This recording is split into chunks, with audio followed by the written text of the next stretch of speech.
order. Roll call. Tim Chiara is here. Linda Alexander. Here. Thomas Aceves. Here. David Eby is absent. Catherine Parankima. Here. Claudia Pedroncelli. Present. All right, we have a quorum. And we'll do the Pledge of Allegiance. I pledge allegiance to the flag of the United States of America and to the republic for which it stands, one nation, under God, indivisible, with liberty and justice for all. Thank you. Okay, minutes approval. Everybody's had a look at the minutes. Do I have a motion to accept the minutes? I make a motion to accept the minutes. Do we have a second? Second the motion. We have a motion and second to accept the minutes from last month. All those in favor say aye. Aye. Aye. All those opposed say no. All right, the minutes are accepted. All right. Public input, we have a presentation today which is fairly lengthy, I believe. So we might not necessarily have time to discuss everything that we want to, but if there's any public input that needs to be done right now, let's do it. So and if you do that, I have to say, you have to absolutely come to the podium to speak, because without that, there's no recording of voices on Zoom, except for people that maybe don't want to make the trip. Well, that's good. That's good. All right. So, do we have any public input? Juan. All right. 3 minutes. Or so. So, last time we were here, there was a big issue about fire safety with our project. Can you state your name, please? Oh, Juan Novoa. So, Thank like you. I said, there was a big issue about fire issue with our project last time we were here. I know there was a lot of concern about fire trucks not being able to get to there. So we did have North Shore come down with their fire trucks and do a turnaround. Just to make sure everybody knows that. And was there? There was no issue. No, but I mean, did the fire service, did they have anything to say about your No, they said they turnaround? were fine. Turnaround was fine, plenty of room. Okay, No. nothing. No, they came in bad. through the Irvine side and left the other way so they can come in from either direction. Okay. And that was all I really had to say on that update, unless Thank there's you. any questions. Oh, questions? Tim, Thomas? when you talk, can you speak? Sorry, You got it, okay. Thanks, sir. speaking into the microphone. I had one question. This is Thomas. Do we find out any information on the remaining resurfacing of that road that's in really? They are actually going to be out there Friday doing some more underground on the PG&E. They're turning off the power and trying to move some of the transformers underground. Is that past you or before you? The transformers are just going to start where we're at. They are going to be trying to put our transformers underground instead of being up above ground on the poles, trying to get all the lines underground, and they're going to continue up the road. And once they're done with that, they will be resurfacing, they said. So that road that we discussed was very bad past your. Oh, yeah. So they're going to be resurfacing They're going to that? be resurfacing that part, So yes. that's definitely a good thing. Oh, absolutely. Okay, all right. That's a positive thing. Yes. Mr. Naboa, did they offer you a time frame when in writing or? No, they just told us they were going to be turning off the power and trying to move all the lines underground. They will be moving our transformers underground as soon as they can, and that's how they work. They don't give you a time frame or a date. No ETA? No.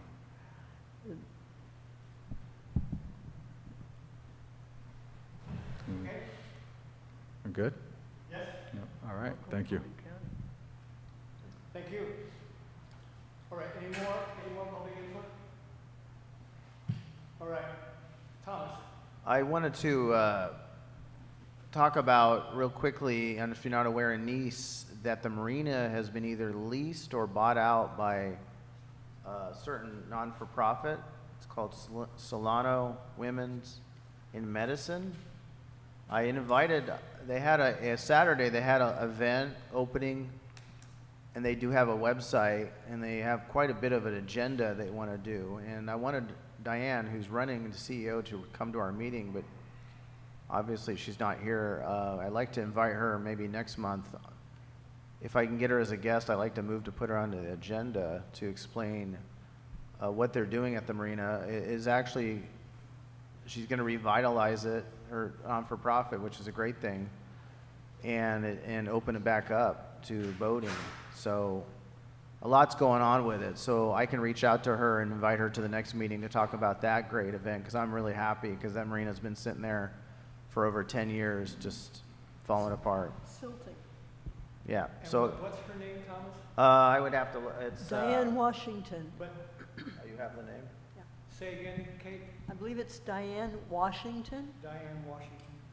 I'll verify that. Her office is at the across the street from the birdhouse, John's Birdhouse. In the little Mm-hmm. mall? Her sign is up and everything. Yep. Oh, for swim. Yeah, swim. Yeah, that's Okay. what the acronym is. So. All right, swim. Anyway, I'm real happy that they're doing that. I mean, it So looks I might cleaner. stop in there and They've see. already made vast improvements, so Yeah. you could stop in there yourself and introduce yourself and see if we can. I'd like to have her come down to the meeting next month so we can explain what, the whole event. There's quite a bit on their website.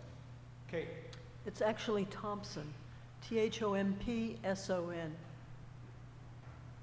And she's the president of Solano Women in Medicine. In medicine. And they're using the acronym SWIM.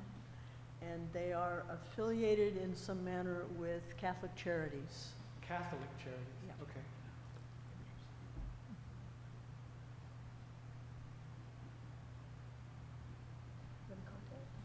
All right. Anything else? Okay, we have a presentation tonight, which Thomas is going to introduce.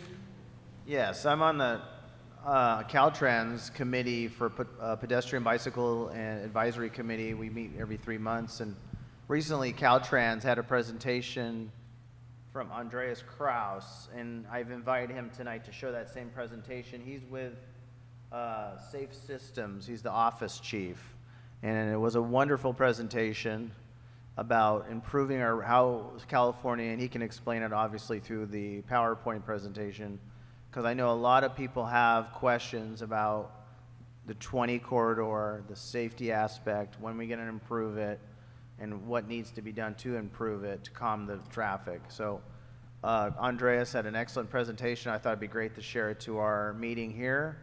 And is Andreas all ready to go? I'm here. Can you hear me? Yes, I can, Andreas. Thank you so much. Why don't you go ahead and introduce yourself? Well, hang on one second. Yeah, hold on. We have to, because of technical concerns, we won't be able to see him face to face, but we'll be able to hear him and see his presentation. Great. So Andreas, if you want to go ahead and proceed, thank you. Yeah, I think somebody just said that we're having technical difficulties, so I can't share my camera, so you can't see my face, unfortunately. But I can see you, at least for now. As soon as I share my screen, I'm not really going to be able to see you. So, and I think there was a request to hold questions to the end. So, all right, let me share my screen and we can get started. And thanks for the excuse me, thanks for the invitation to come speak tonight. You're very much welcome.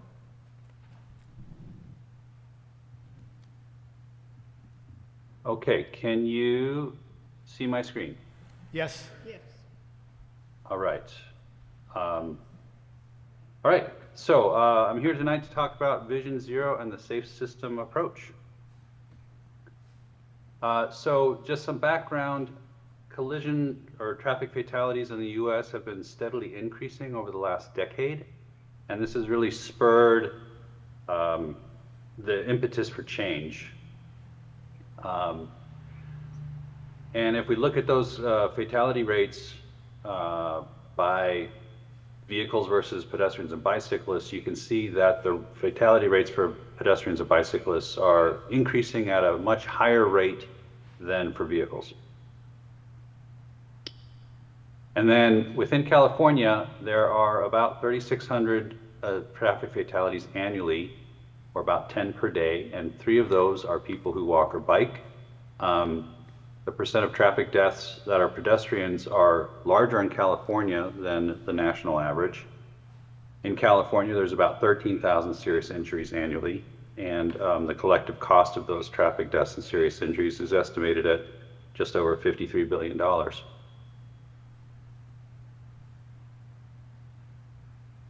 All right, so I'll ask you folks, what do you think is an acceptable number of traffic fatalities and serious injuries? None. That's exactly right, 0. All right, so that brings us to the safe system approach. We talked about 0 fatalities and serious injuries. That's the Vision Zero goal, and the safe system approach is how we get there. So safe systems is a paradigm shift from how we used to do business, and it's refocusing on really understanding that humans make mistakes, and we're trying to reduce the impact forces to reduce crash severity and save lives. So some of the focuses here are accommodating for human mistakes. That's one of the paradigm shifts. In the past, there was a lot of victim blaming, but we're trying to accommodate for human mistakes, and then again, looking at the impact forces on the human body and trying to keep those at tolerable levels. So what is the paradigm shift? The traditional approach to the safe system approach. The traditional approach looked at preventing crashes, all crashes. It didn't make a distinction. The safe system approach is very focused on death and serious injury crashes. And the traditional approach, you tried to educate people on human behavior, and with the safe systems approach, we're trying to design, we understand humans make mistakes, and we're trying to design for those mistakes and limitations. Instead of just controlling speed, where the focus is shifted to trying to reduce the kinetic energy, therefore the forces on the individuals. And instead of individuals are responsible, we're moving to a responsibility shared model. And in the past, especially for Caltrans, we would react based on a collision history. And with the safe systems approach, we are now trying to get out ahead of collision histories and start to proactively identify and address risks.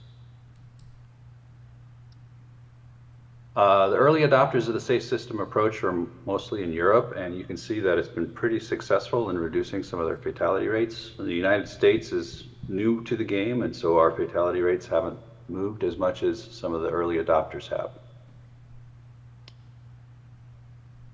Back about 2 years ago, the Caltrans director signed Director's Policy 36 on road safety, and it does 2 things. Well, first, it adopts the Vision Zero goal of 0 fatalities and serious injuries by 2050, and it aligns Caltrans work with the safe systems approach.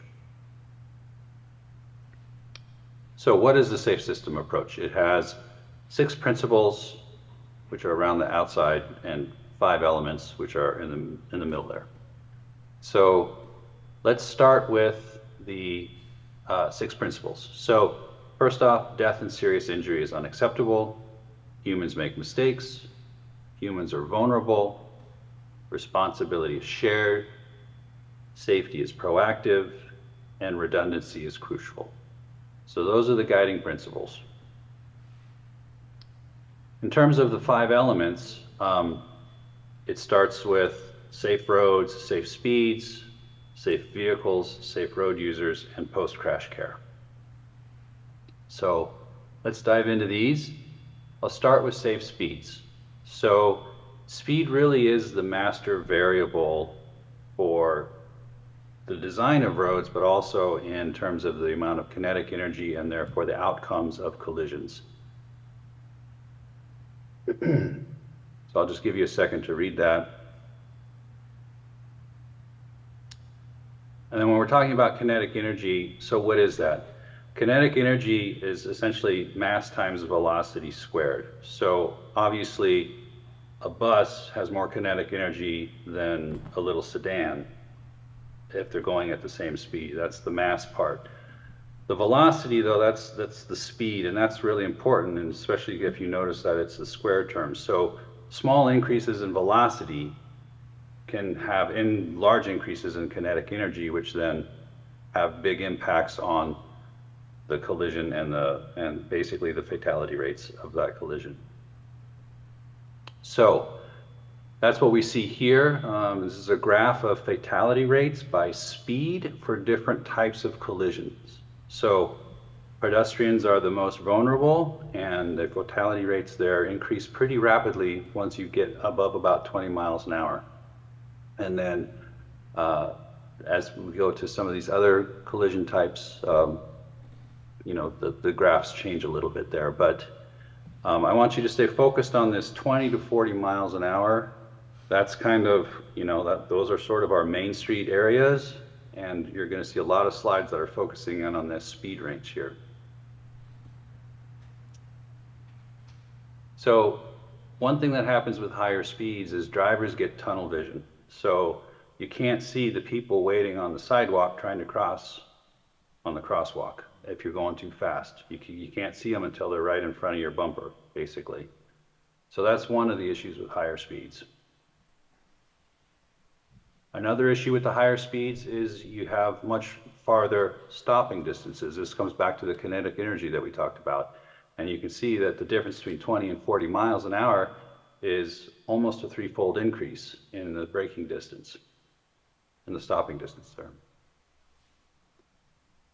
And then also, the yielding behavior of drivers is significantly affected by vehicle speed. So here, the upper part of the chart, at the 1, that means there's no yielding. At 0, it means that there's yielding. And so, you know, anything over about 25 miles an hour, drivers don't yield much to pedestrians. And this is data from unsignalized intersections. All right. So this is talking about the risk of to pedestrians for severe injury or death based on these different speeds. Again, this is similar to the previous graph we looked at. There's a very significant and sharp increase between 20 miles an hour and 40 miles an hour in terms of death and serious injury risk to pedestrians.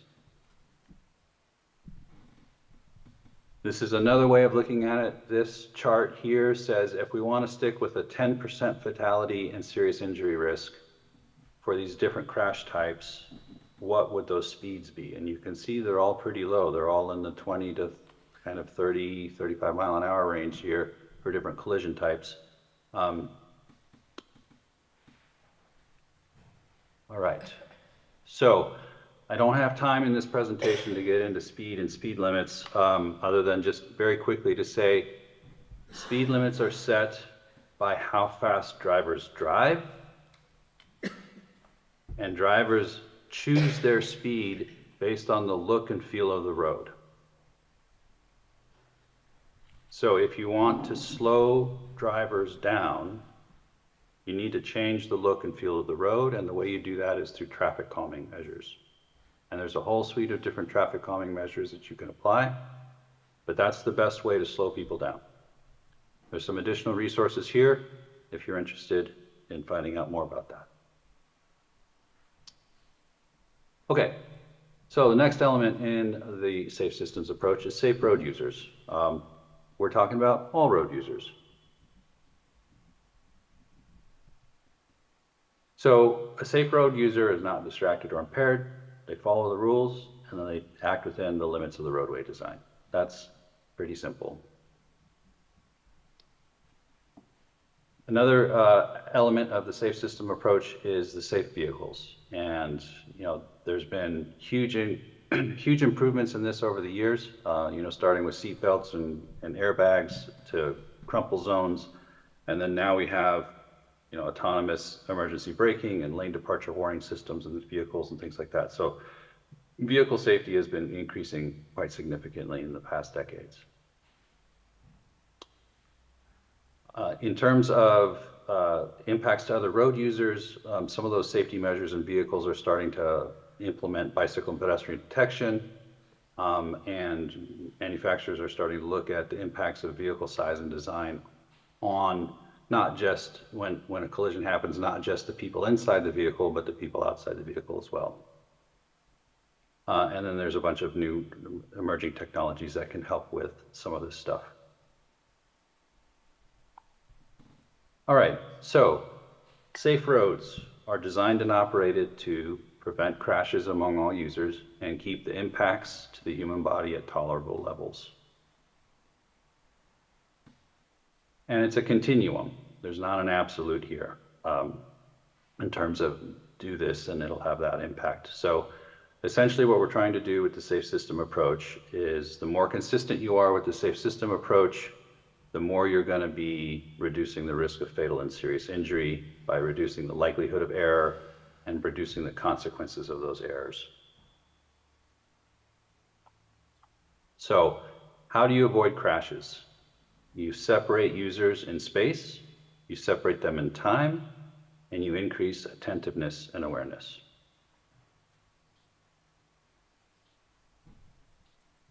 And then to manage the kinetic energy of that crash, you manage your speeds, you manage your crash angles, and then you also use energy dissipation devices.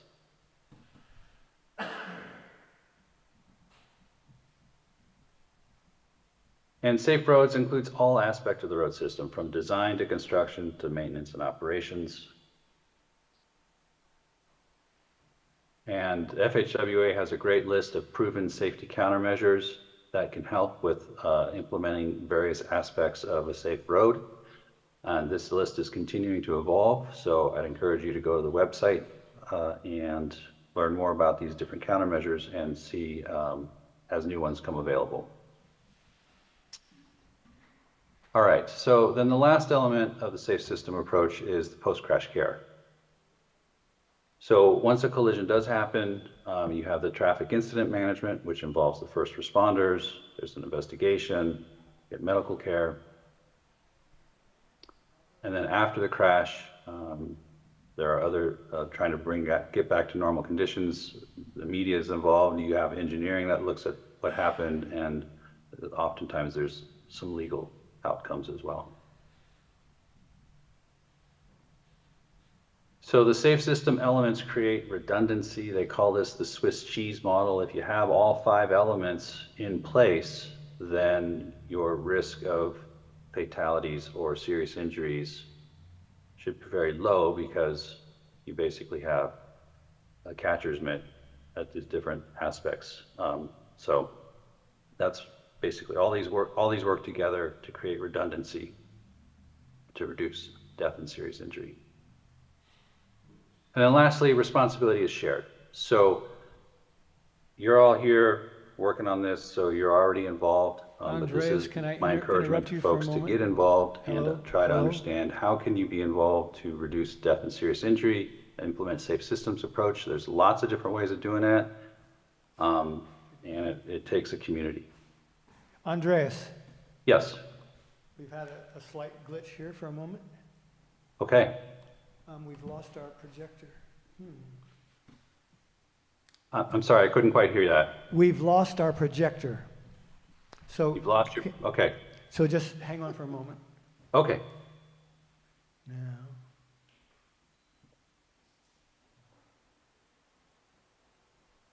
It might have overheated, actually.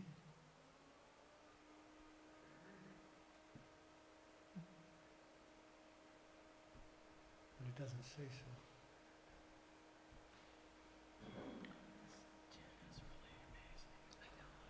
Status.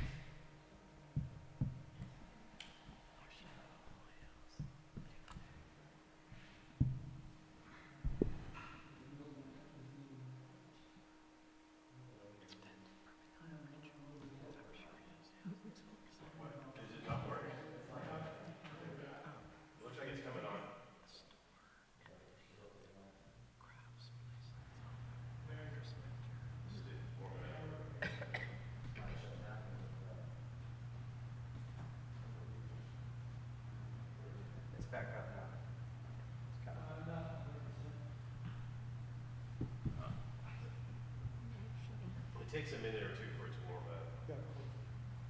I think we're okay. Andreas, you can continue if you like. Okay. So this is really my last slide in terms of responsibility is shared. There's lots of different ways of getting involved. And it, like I said, it takes a community. And that's it for the presentation. So I'll stop sharing and open it up for any questions.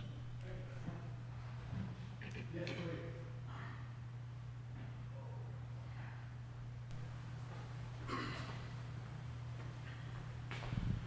1 second before you speak. Thanks, sir. And there you go. How you doing? My name is Craig Carter. I was a UPS driver for 30 years, and I was on many of the safety committees for driving, and I was also on the safe vehicle operations part of our center. And UPS has one of the greatest records for the most miles driven with the fewest accidents. It is impeccable. Their training is extremely aggressive. And in your presentation, saw lots of numbers, and it looked like you're preparing our streets for uneducated drivers. I think that one of the aspects to have safety on our roads is educated drivers, and we're not seeing that anymore in our schools. There's no more driver education, and if it's costing billions and billions of dollars and thousands of lives, wouldn't money be best spent to put driver education back in our schools and have a company like UPS run the education system to aggressively train drivers?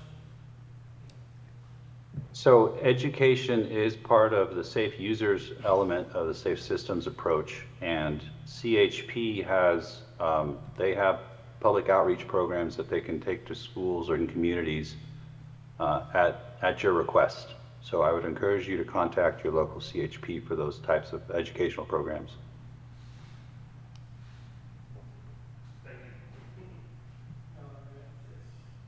I had no idea that there was no driver education anymore. No.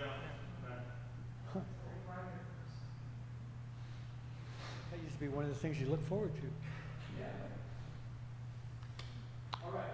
I have a question regarding the year 2050. What is significant of the year 2050?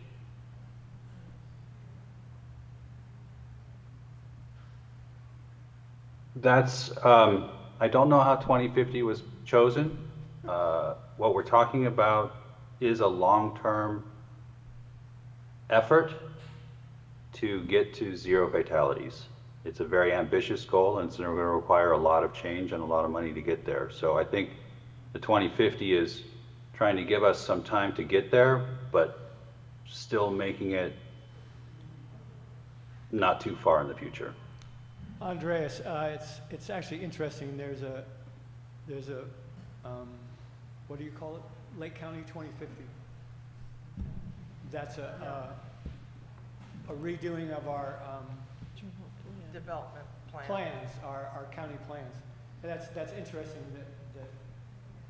that you come up with 2050 and our counties come up with 2050. So that might be a point of contact too for us. Tim, microphone. Sorry.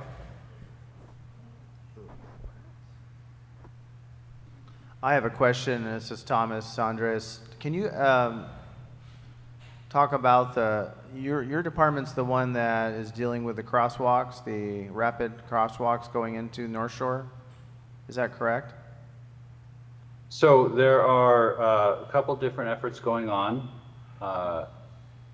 My office implements what we have a small amount of dollars that we get every year. That it's a recent program called HM4 Safety, and it's for smaller, rapid safety enhancements.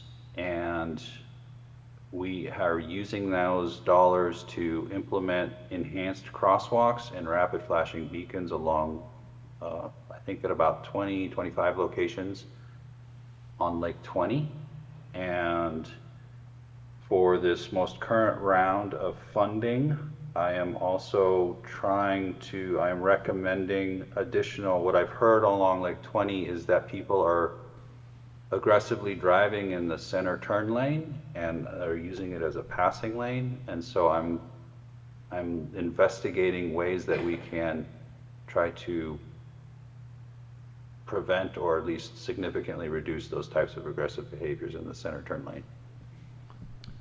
Have those crosswalks gone out, they went out for, I think they're in your terms, advertising, which is a bidding process? Have they gone out and been accepted by anybody? And when will work start?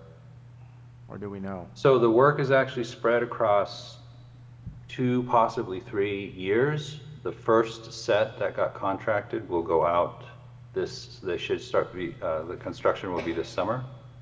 And I think, if I remember correctly, there's about 9 rapid flashing beacons that are going to go in this summer.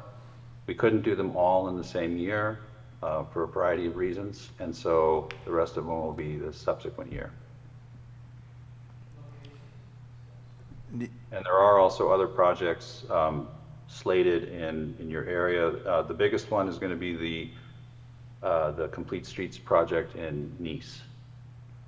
Do we have locations of the rapid this year? Do you have a list, or would you be able to email me a list? Yes, I can email you a list. Okay. Actually, they are on,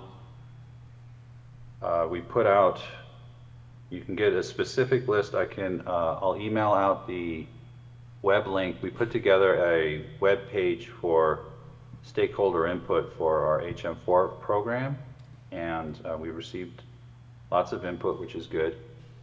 But on that same website, we put the specific locations of all of the projects, of all of the HM4 safety projects that are funded. So that includes the crosswalk enhancement and the rapid flashing beacon. So you can see exactly where those are located. It would, Andreas, it would be good, from my point of view as a chairman, if you could email me all of this stuff, all of the websites and that all this information is where it's all located. That would be very good from my point of view. I'd like to have a copy of the Happy to share the PowerPoint. presentation and the website. Yes, that sounds very good. Thank you. I have a question regarding pedestrian deaths along the corridor of Highway 20. I realize that things are going to take time, but what could we do now, you know, as citizens and concerned citizens for the number of accidents that have occurred with vehicles versus pedestrians? Do you have any suggestions?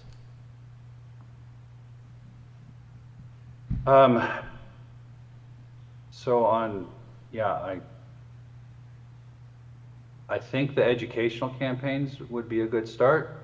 A lot of your traffic's out of towners, so that won't reach them.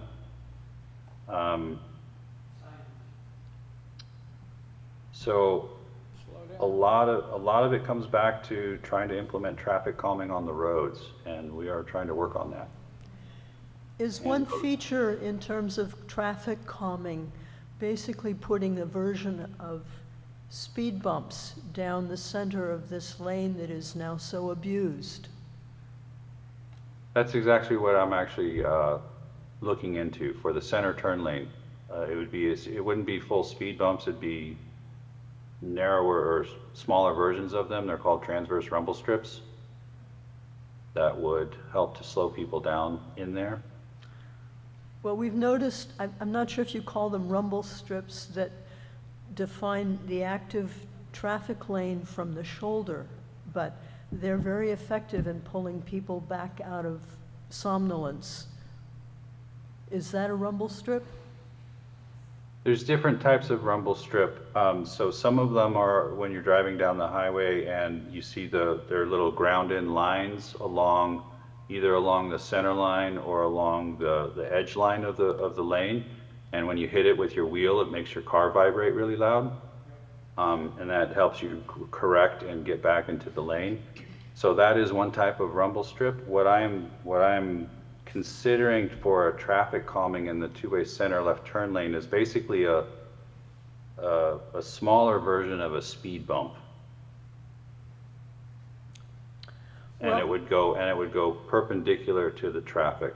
So if you're in the center turn lane, you would have to run over it.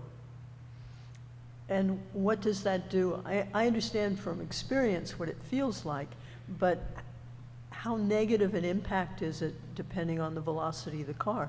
The faster the car is, the less likely it is to really upset the suspension, isn't it?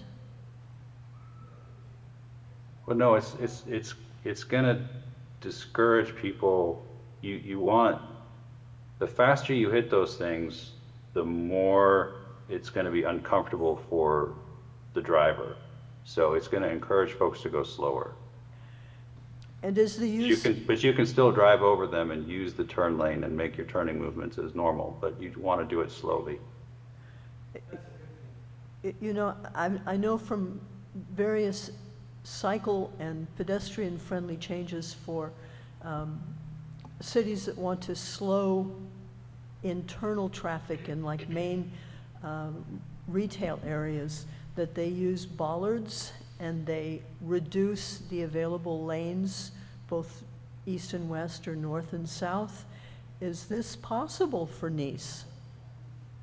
Yeah, so that's the Complete Streets project. So the HM4 program that I was talking about really can only do very small, quick things. We can't really do things like sidewalk and raised things with concrete and stuff like that. That's outside of the program that I was just talking about. But for the Complete Streets project, yes, you can consider eliminating the center turn lane and replacing it with median islands and turn pockets, if that's, you know, that is one option.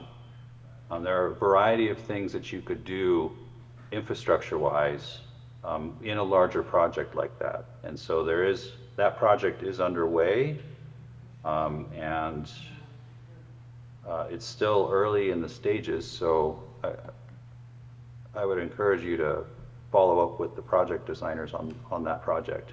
So this is material that you're going to go ahead and provide our president? I'm sorry, excuse me? I said direction to these particular references and images and PowerPoints, or at least visuals. That's what you're going to direct to Tim, to the chairman. Yeah, I'll share my presentation. I'll share the link to the website that has the locations of the rapid flashing beacons that are going to be going in the next 2 years. And then I can share the contact information of the project designer for the Complete Streets project in Nice. I have a question regarding school safety and traffic. We have a unique situation here in Upper Lake because our 3 school institutions are within a radius of a block or more. We've added new facilities, and there is a real need for the situation as far as cars speeding and erratically turning as they drop off their children. Do you have any suggestion? Because when I went to I'm a school board member, when I asked the board, the superintendent about it, he said that that's something that they cannot do. Contacted Public Works to see if they would come out and identify some issues that would bring about more safety, and kind of ran up against a dead end until the powers that be retire and a new Public Works director comes on board at the end of June. And, you know, I would like to know whose jurisdiction this issue of, as far as the safety in the rural town of Upper Lake. How could we go about pursuing that? If it's on the state highway system, then you would be working with Caltrans on No, that. it's within the confines of the town. It'd be, but, you know, we certainly need guidance as to what to do next to bring about that issue of safety. And of course, speed is an issue within Upper Lake, excessive speed. Is there anybody that you could point me, and we're going to start a committee, to that might be able to help with this situation? So I'm not positive, but I believe it's Lake County who manages the local roads. So they would be your point of contact for that? We'll try again with a new change of the guard then. Thank you. Okay. Andreas, this is Thomas again. With the recent deficit of the state and Governor Newsom's recent announcement of cuts in the budget, is that budget, do we know yet if the funding of any of these projects is going to be affected by the budget cuts? No, the state budget hasn't been released that I'm aware of. Well, he recently had a press conference, and many departments were going to be cut, obviously because of the shortfall in tax revenue that they. Do you know, you haven't got any information on that, if anything like our future improvements to Caltrans or funding will be effective? I have no idea how Okay, the okay. state deficit might impact Caltrans funding. Okay, thank you. Is the funding for the 9 flashing beacons in this coming period, is this secure? Or are we going to perhaps see it evaporate? No, the funding for the rapid flashing beacons that are already programmed that should be secure. So at what point in your budgetary process and in what fiscal year would we want to watch very closely to see if things that we thought were important might get savaged? So I would Which fiscal think that year? it would be the coming fiscal year, starting on July 1st. That's the fiscal year where we haven't seen the state budget for that fiscal year yet, or at least I haven't. So these flashing beacons are basically part of fiscal year that began in 2023. Yes.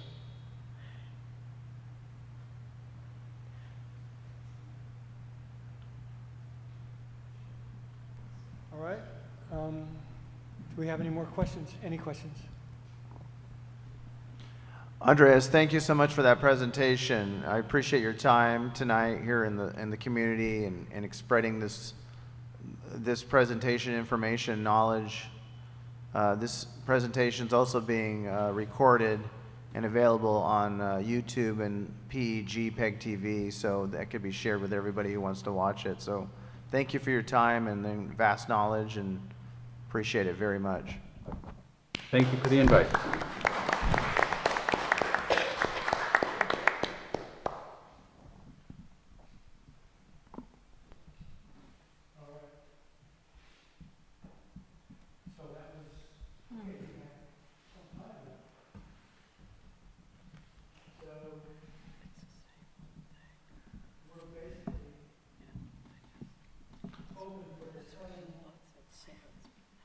Yeah, that'd be-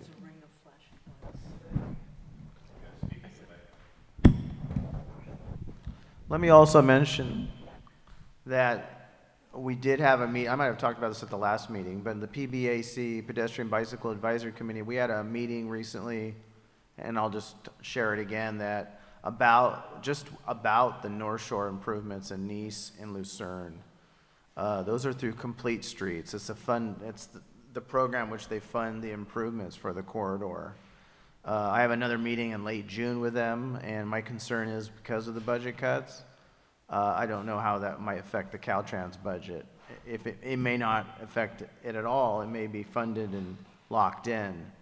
But Complete Streets is, for Nice community, is everything he's talking about with the calming. They're going to put a double lane bike path, and we had that presentation here.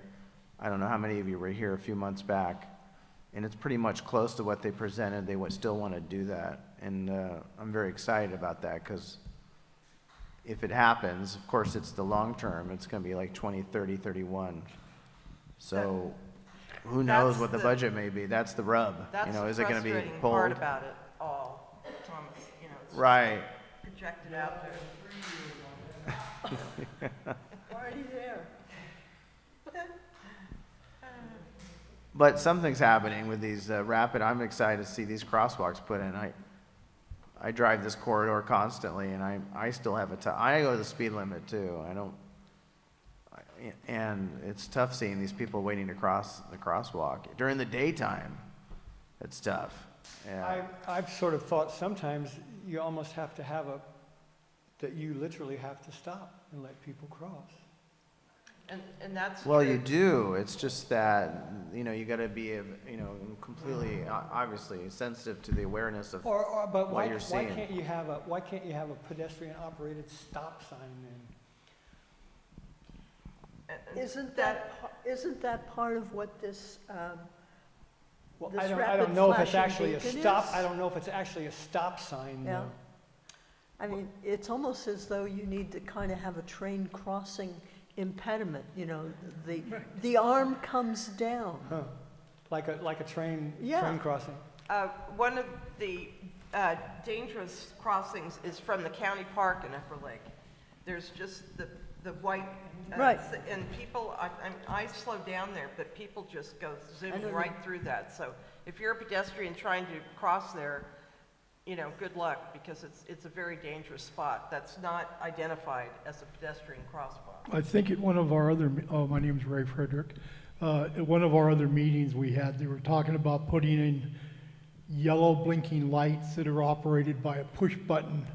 When a pedestrian comes up, they push it's like a walk button at a stop sign.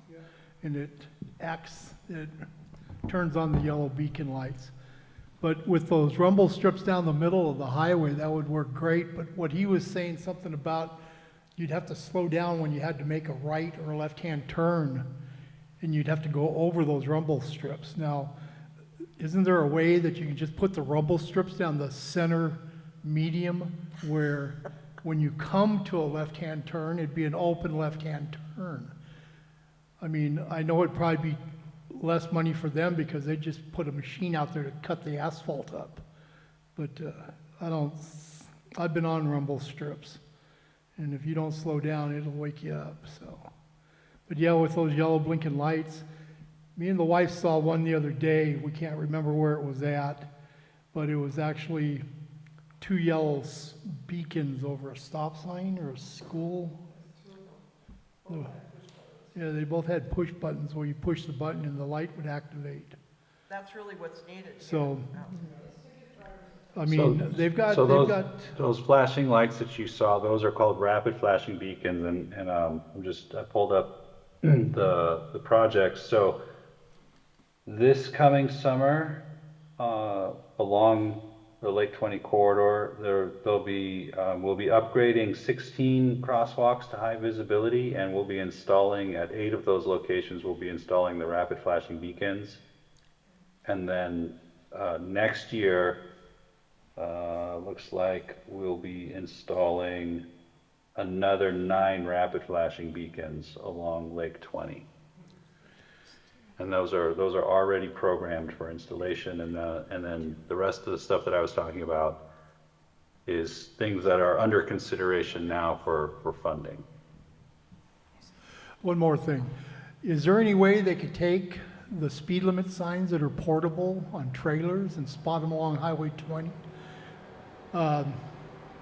It slows people down a little bit knowing what speed you're going when you're supposed to be doing 40 and it blinks 60. And another thing is, back in my earlier days, I thought they used to have some of those trailers that if you did go over the speed limit, it would take a picture of your vehicle and Highway Patrol would get it and send you a ticket in the mail. I don't know if that's true or not, but on some of those trailers, you used to be able to see a little lens on it. I don't know if they still have them or not, but I think that would slow some of the traffic down. What is that system called? Have no idea. Perhaps Andreas can tell us. They're called radar feedback signs. And we do put radar feedback signs up at various locations. So that is a possibility. Radar feedback signs tend to work great in the first week or two that they're there, and then people cease to see them and don't react to them much. Well, we've got enough places. In terms of using a radar to get somebody's speed and take a picture and then send them a ticket, that's not possible. That's in California anyway. Well, they can get you speeding down the freeway from a helicopter or plane and give you a ticket.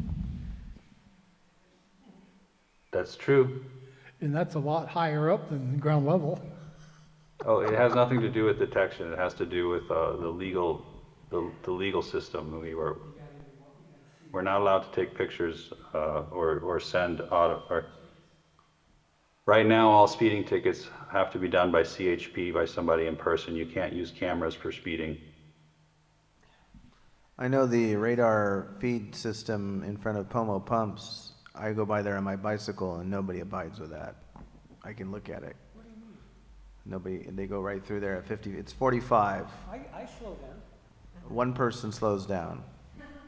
But everybody else usually is going through there above 45, and then there's also feedback sign coming into Nice from Clear Lake Oaks at 45. I bike through there, and as soon as they hit the trucks, they're still going 55. You know, so they can help, but I don't know if it's doing anything for them to acknowledge the slowing of their own velocity. So CHP would be great if there are more coverage and they can start ticketing perhaps more people, but anyway.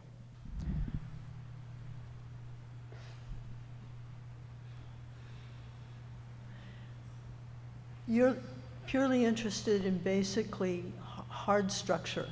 You have no input in terms of additional distribution of the personnel that would enforce or would ticket. That's CHP? Right, and Yeah. so Yeah. your offices have no cooperative or coordinating? I can definitely ask CHP if they can do more targeted enforcement along Lake 20. As well as Lake County can make that same request, or you can. Are you saying that the supervisors could make that request? Yes. Okay. But did you also say that we can make that request? Well, I don't know that there's any prevention for you to call CHP. I can also whistle in the wind. I did talk to the commander from, he was at a meeting in Lucerne a few months ago. I asked him about that, and he goes, yeah, just call us and ask for more, was it coverage? I forgot exactly what word he used. Or more, I forgot the exact word, but he's told me to do that, but I've spoke to them many times in person when I see him at these meetings and try to put that word in, so. It appears they've hired more highway patrolmen, so hopefully we'll have a few up For here our area, graduated. for our area? A large number graduated from the academy, In and they have, Sacramento. so hopefully maybe some will come up this way. Hopefully. Yeah, CHP is spread very thin, so so they can't always enforce the speed limits.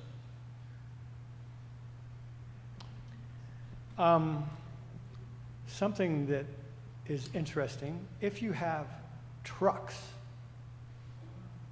like, you know, semis, exceeding speed limits on a consistent basis, those trucks are run by companies that I assume would have an interest in their workers obeying the law.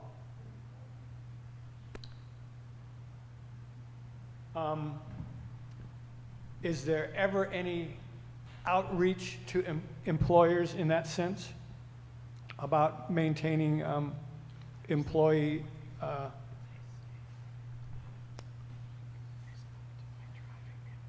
I am not aware of that type of outreach. The company I work for, this is Roger, or Ray Frederick again, the company I work for 2 years ago put in what they call drive cams in every one of their trucks. In the residential trash trucks, they have them, door-to-door residential. The over-the-road trucks, pickup trucks, managers' trucks.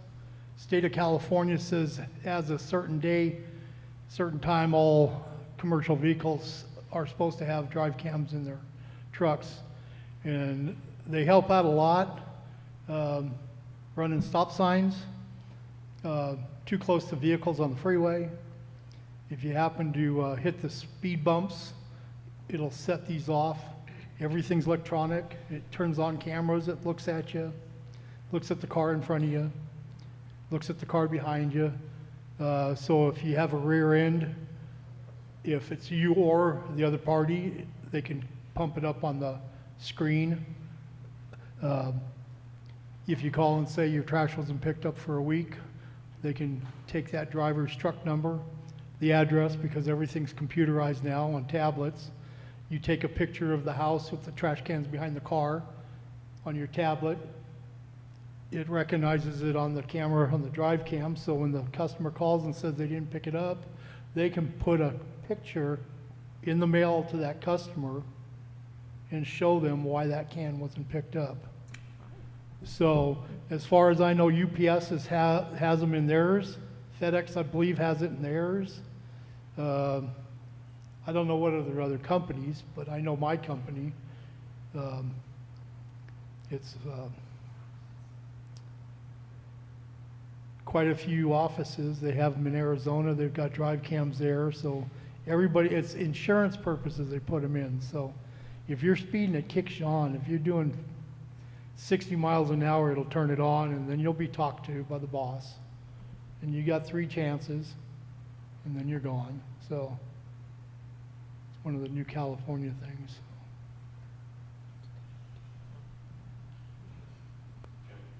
We have a participant in Zoom, Danny Wynn. Yes?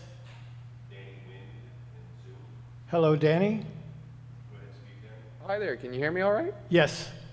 Sweet, right on. I was just wanted to chime in just because I have some extra information on. One is that the CHP actually used to, because I know might do it, but they actually do like a new driver's course. And so they have like essentially a more sort of interactive session that they do. Usually do it about once a year. I know they've done that, and definitely something that it would be worth reaching out to them about if you know someone that would like to do something like that. Wanted to, I worked on a project in Nice where we kind of took a qualitative analysis of an area where and I think that the area you're talking about, adjacent to the school road, really has a lot of potential to do some low-cost build stuff to really reduce the speed, or obviously on the state routes, things, and there's a little bit more specific way about going about doing these big changes, like the Complete Streets projects. But we really have a lot of freedom and ability to sort of change the streetscape in way pedestrians. If that's something you're interested in, I'm sure Thomas can get you all connected with me, and we can start looking into some of these low. A lot of it has to do with putting up hay bales in certain areas and going out with paint and chalk, and we can do a lot of that on our county roads, assuming too close to the Caltrans, the state routes. So I'd encourage you guys to maybe look methods. Cool, urbanism. That's going to be a big resource to kind of give you ideas about how we can. Similarly, we're looking at doing things in Lake this with the active transportation plan. And a lot of the focus of this is because we know that even in the city of Lakeport, are too high to accommodate, and they're not nearly as high as they are on highway. So What is high? I just wanted to offer some direction maybe about doing this. It sounds like you guys are together a committee to maybe address some of these issues. Please, if you're having these, I'd love for you guys. Like I said, I'm just over, trying to be. So feel free to reach out to me. Thomas. Also, I just wanted to say that these HM4 projects are really meant to be pilot projects also. Of them currently being enacted, I think a lot of the point of these HM4 projects continuing to implement new tools like these rapid reflective beacons, like sort of manipulating the roadway with and those sorts of things. That year over year over year until we get to the term projects that are going to come in and finally make some of the bulb outs and better sidewalks that accommodate. So I think Andreas has would be more than happy on those rapid reflective beacons, and from what I've seen, like Caltrans is noting that business, and so they're really going to have to change the way that our state routes interact with our small communities, especially on the North Shore. So if you guys have any questions, I'll be on for, and thank you, Andreas, for your presentation. I look forward to your next one at meeting, the Lake APC meeting. Thanks, Danny. Danny Wynn is a local. He's been here a while. You live in Lakeport, right, Danny? I do. Okay. I do. We recently had a discussion on towns, correct? Is that what it was? Towns? Oh, strong. Are you asked? Yeah, I want to because nobody knows who you are, Oh. so I want to come introduce you.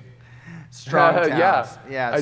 I'd be happy to come. The organ I'm a member of, they don't ask very much, is strongtowns.org. They're a nonprofit, and a lot of what this traffic safety perspective and really investing in the highest return on investment, which is pedestrian. Yeah, we would like to invite you, Danny. Can you maybe come next month to talk to us about strongtowns.org and your participation in that? We could put you on the agenda. Yeah, that would be Danny Wynn. absolutely fine. And I'd love to take a look at specifically the school kind of meets the highway and that interaction. And I'd love to hear your Okay, your well, I'll reach concerns out about to you that once area we too. lock it in for the agenda and have you.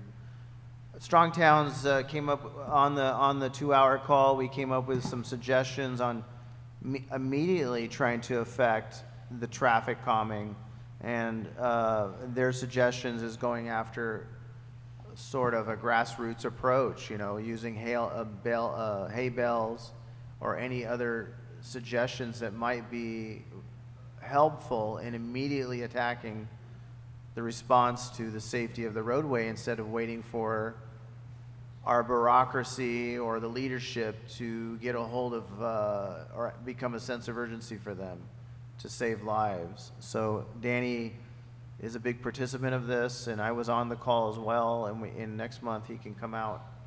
He'll probably even Danny, you can even probably go to that area and look at it too, so you understand what they're looking at on a daily basis. So thank you. Yeah, I'd love to. I'll reach out to you soon, Danny, and lock that in. Sounds good. Thank you, Danny. Thank you. And Danny, your recommendation for some tactical urbanism approaches is a really great one, especially for, I think, the 3 schools in Upper Lake that are on local roads. I agree. Thank you. But I think you were cutting in and out of there, but I think I did hear you that if you wanted to do something like that on the state highway, that's not just something you can just go do. You need to coordinate with us and get encroachment permits, and it's a big Exactly. process. Yeah, okay. Yeah. I'm fully aware. And I think that the HM4 is sort of that they're trying to bridge the gap. And so I'm excited to see if there's going to be more tools in the future from the HM4 that are essentially allowed just to give you guys a wider range. So, but yeah, definitely as far as the county level goes, I think that we have much more leniency to get those design speeds down. Hello, gentlemen. I would just like to say to you both that as a local community advisory council, we are very much interested in things that everyday citizens can do to help you do your job better. That's awesome. I'm so glad to hear that, because that's the same tree I bark up. So Well, that's also known as actionable, as I started with this committee years ago, actionable solutions, doing things and getting them done and not waiting for the people that spin the wheels and make the big salaries and sit on, in their offices trying to figure it out. And then we go to the meetings, volunteer, put our time in. That's what it's about, so. So I just want to clarify what I heard in terms of the HM4 projects. Are these like samplers that need to be put out in the real world to see how they work in Lake County along the 20 corridor? Or are they basically kind of like the tip of the arrowhead upon which more beneficial things will follow? In other words, are they going to be put out and left out there with a budget shortfall to just kind of like swing in the wind? Or is there a plan they're like the first step in what is like a multi-part program that we can take a peek behind the curtain? So I guess I would characterize projects at 3 different levels. So the traditional Caltrans project can take anywhere from 4 to 10 years to build, to get through design and then get to construction. And so that's the path that the M.A.C. Complete Streets project is on. It's in design now. It's still in the early stages of design. I don't know exactly when it's programmed for construction, but it's many, many years out there. The HM4 safety program is intended for smaller things that we can do more quickly and get it out within a year and a half or so. And so, and they are not temporary features, they're permanent features on the roadway. But they tend to be things that we can do with signage and stripage and things like rumble strips, things like curb and gutter, sidewalks. Those are a little bit outside what the HM4 program can handle because they have more requirements for design and construction. And then what Danny was talking about is basically going in and using materials at hand, like hay bales or traffic barrels or other things, to actually go out and just go change the roadway and see how drivers respond. And that can be a useful exercise to help understand what types of changes and roadway features might be most impactful for a future project to actually then come in and build. Danny, would you agree with that characterization? I would absolutely agree, and I step further that the other thing with these temporary materials is that if something doesn't work right, you can. Whereas some of these HM4 projects, I think part of the reason that they take a little bit longer is because they're sort of tried and true methods. They know that the positive impact. With our county budgets and on those county roads, it's a little bit harder to cost projects and then have it be done. So that's also kind of that sort of trade-off, is that even though you're not using more permanent solutions, you also have while how traffic responds to The flexibility. traffic calming. What's Flexibility of action. I think so. The road sign, let's see what it's called. The radar feedback signs, is that what we have outside of entering on 20, entering Upper Lake, that basically reflects the actual velocity of your vehicle as you're approaching it? Yeah, so a typical radar feedback sign would have the speed limit posted on a black and white sign, and then underneath it, it would have your digital speed shown based on the radar, so you can see what your speed is relative to the speed limit. Okay. And if you're going too fast, then your speed starts to flash. Okay. Then what's the official name for a hexagonal red stop sign that is empowered by solar energy and has blinky lights all around the circumference? What's that official name? Blinking lights for a stop sign? Yes. Lakeport has two of them. One is at 11th and Forbes, and the other is on Main Street, immediately adjacent to the main park. So if they're permanently on, so that would just be a flashing beacon where the lights are always flashing.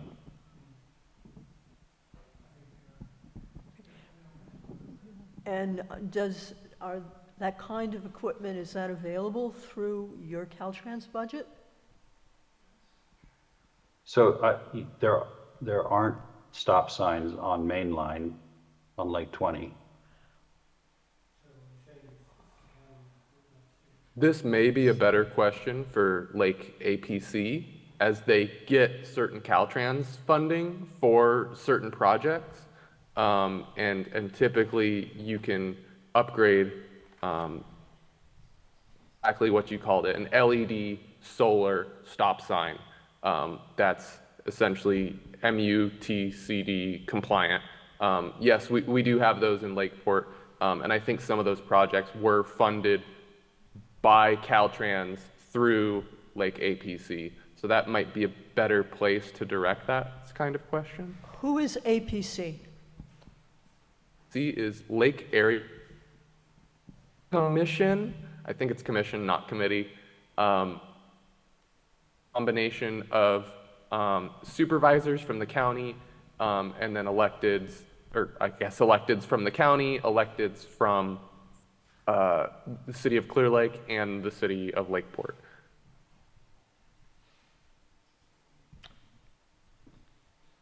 How do I get a hold of someone on that? They have a website. It's I believe it's lakeapc.org, and I don't believe you're but I mean, yeah, it's exactly lakeapc.org, and you'll be able to go and see their board of directors. Their board of directors usually meets once a month, and Highway 20 corridor has been a topic of discussion, and Andreas will also be making the same presentation that you guys got tonight about safe systems there at the next meeting. So.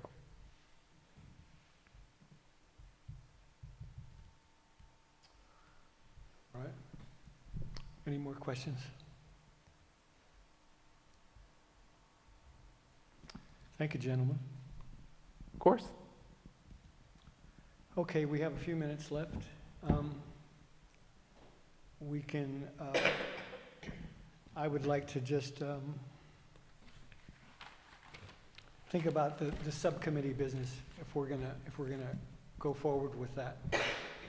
And I think we've had several ideas about subcommittees, and we won't do anything official tonight, of course. But if people, I would like, how would we do this? To make an official request to form a subcommittee? Would that seems logical, how to do it? We don't have David here to, a parliamentarian. Yeah. Yeah. But I mean, I think basically you can say, we're gonna form a subcommittee, all in favor say aye, blah, blah, blah, okay. So, but we, basically, if we're gonna form subcommittees, we want to make sure that we have a purpose and a plan of what we're trying to accomplish. So really, that would almost be the first thing. You need to have a what would you call it? A mandate. A what? A mandate? A mandate. I want to see everything that they're going to send you in relation to this impact that's going to be on Nice. I want to see. Oh, that's for the traffic thing. Right. Yeah. I Well, want to that's. see it tangibly. Now that's interesting. I Now, want to be able to bite it. okay.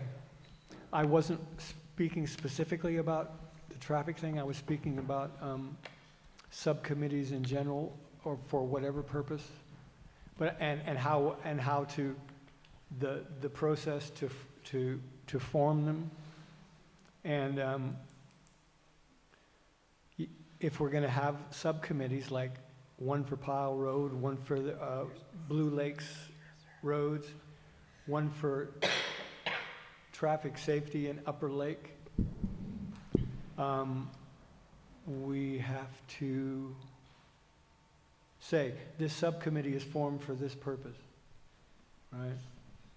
And then you have to, I guess, elect a chairman, or I guess, I don't know how you do that. About, Well, oh, when, If I may, Yes. it might be just to double check with Supervisor Crandall, just to make sure you're violating any yeah, sure. act, anything, and that could follow some other municipalities create similar subcommittees. So it just might be worthwhile to check with your supervisor. I know that on some of the other advisory boards, we supervisor who's more familiar with the Brown Act when we're unsure of something. So I'll just offer that as some local context. Thank you.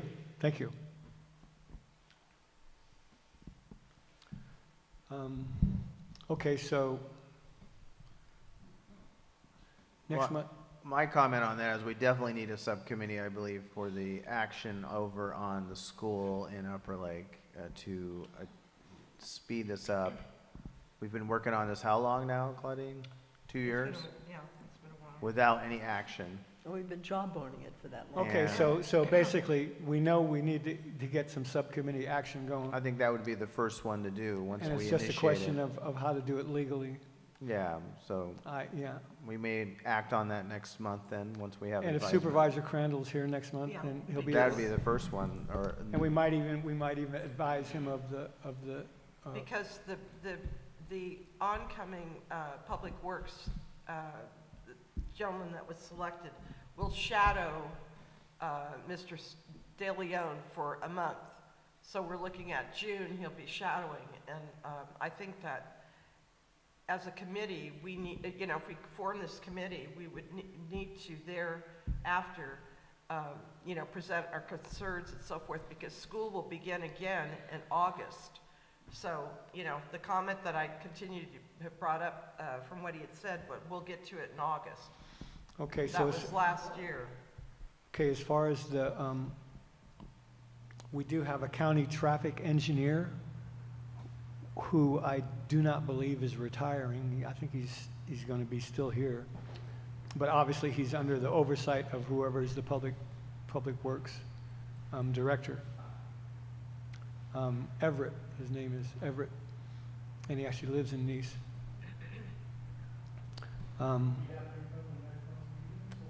Yeah.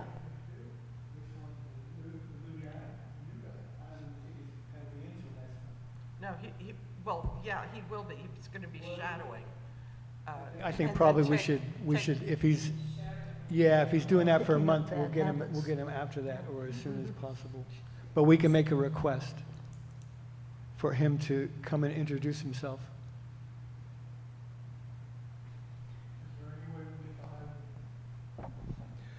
Any way we can get Highway Patrol to come in next month to find out about putting up these radar things on around the school or on Highway 20?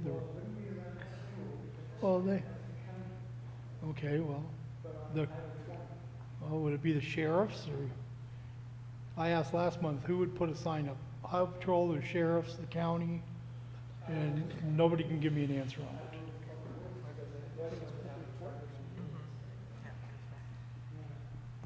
I would think so, Public Works.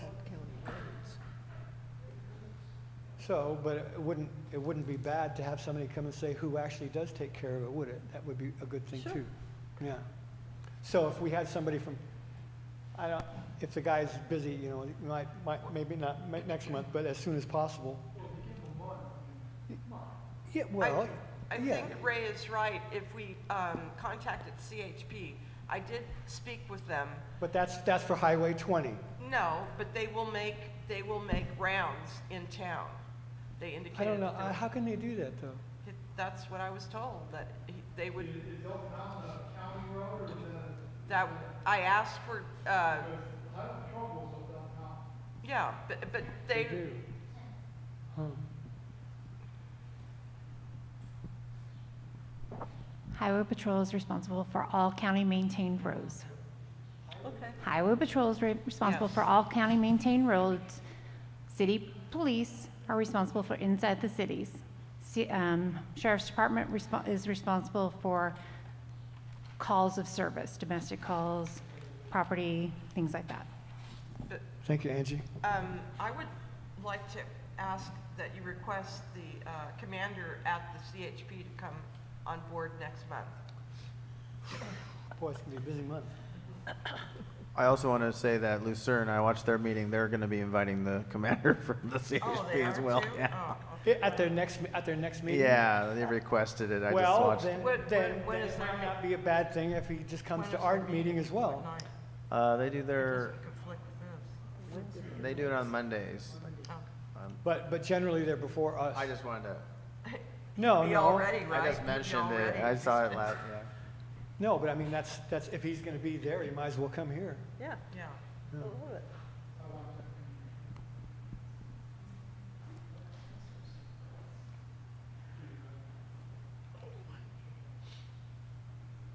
Now, if we are gonna invite these people, generally, you want to give them a heads up as to what kind of questions or concerns are gonna be presented to them.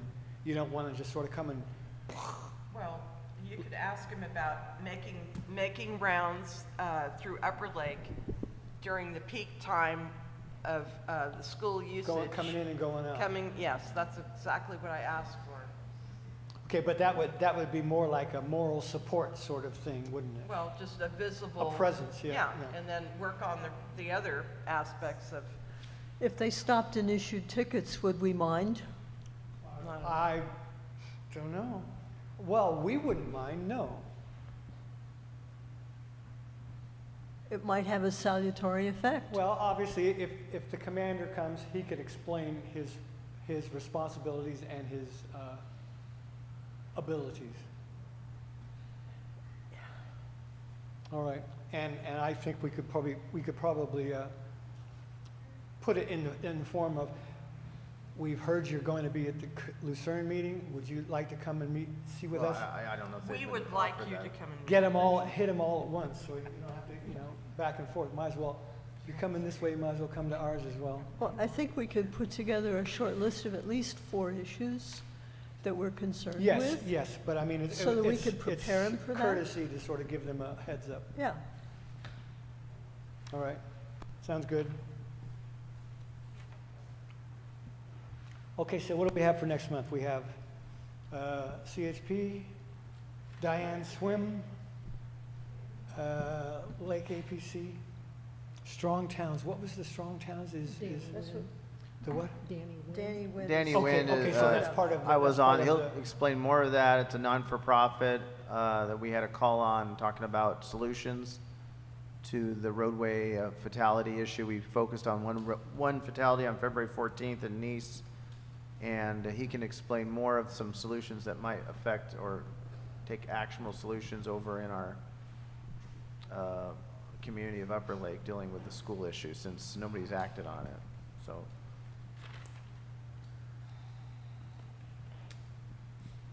All right.